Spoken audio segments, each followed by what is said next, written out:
Even though the prettiest girl in my class, Phoebe Jones, bombed her college entrance exams, she claimed she had gotten into the prestigious Pemberton University and was just waiting for orientation day. She even guaranteed she could get the whole class in too. Everyone erupted in cheers, put her up on the class podium, and lined up to hand over their applications. Something did not sit right with me, so I asked a few questions. Her exclusive enrollment channel turned out to just be an AI chatbot called Babbel. Babbel had promised her it had reserved exclusive spots at Pemberton and guaranteed she would be registered by the start of the term. I tried to warn everyone that it was just an AI telling her what she wanted to hear, but my childhood friend was the first to jump to her defense. Marin, how could you think that about Phoebe? She's doing this for the whole class. What's your problem? My best friend added, Marin, AI is the way of the future. You can't just dismiss it because you don't get it. That was all it took to turn the whole class against me. They pushed me around until I tumbled down the stairs, cracked my head open, and died on the spot. When I opened my eyes, I was back at the moment Phoebe announced she had gotten into Pemberton. I could not save people who were hell-bent on their own destruction, so this time, I wished them nothing but the best. The splitting pain in the back of my skull still seemed to linger at every nerve ending. I snapped my eyes open and gasped for air. The classroom was drowning in cheers. Phoebe, that's insane! You barely passed your exams and still got into Pemberton? You're literally our savior. Only the prettiest girl in class could have such an exclusive insider connection like that. Please, please, please take me with you. I want to get into Pemberton too. I sat drenched in cold sweat, staring at the scene unfolding before me. Familiar, yet completely absurd. Phoebe Jones, a girl who could not even solve a quadratic equation on her best day, held up her brand new iPhone from the classroom podium with a look of smug triumph plastered across her face. On the screen was an AI chatbot interface. I had returned to the past, 2 hours before my death. Line up, everyone, one at a time. Phoebe basked in the adoration, her voice dripping with sweetness. I paid top dollar to unlock Babbel's premium tier. It already guaranteed me that all you have to do is send it your ID number, and it'll lock in an exclusive enrollment spot at Pemberton for you. A handful of students who actually had decent grades held onto a shred of sense and spoke up cautiously. Phoebe, is an AI really reliable? What if it doesn't go through? These are our real exams we're talking about. My childhood friend Gavin Holt jumped in like a guard dog, let off its leash the moment someone dared question the girl he worshipped. What do you people know? It's literally called artificial intelligence. It's the way of the future. Phoebe's being generous enough to share something this valuable with all of you, yet you have the nerve to doubt her? Phoebe's eyes reddened with a wounded look, and she tapped her phone with a pout. Fine, if you don't believe me, I'll just ask Babbel myself. Babbel replied within seconds, a wall of text filling the screen. Phoebe hit the text-to-speech button, and a robotic female voice echoed through the silent classroom. Dear user, please rest assured, this system has gained full access to Pemberton University's internal admissions network. Should you fail to enroll as scheduled, our company will compensate you $5 million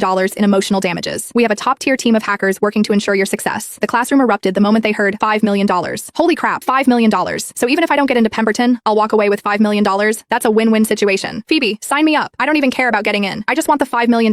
Exactly. Even if I don't get in, $5 million would have me set for life. Looking at the frenzy that had consumed my classmates, all I felt was the absurdity of it all. Babbel had merely generated a meaningless block of text, yet an entire class of high school seniors believed it wholeheartedly. When the excitement hit its peak, Gavin jumped onto the podium. Eager to show off in front of Phoebe, he shouted out a suggestion so reckless that it bordered on deranged. Listen up, since Phoebe's already used AI to lock in our spots at Pemberton, that official government application portal is completely useless to us now. So to prove we trust Phoebe, and to celebrate the fact that our entire class is about to walk through Pemberton's gates together, I say we do this. Every single one of us will change our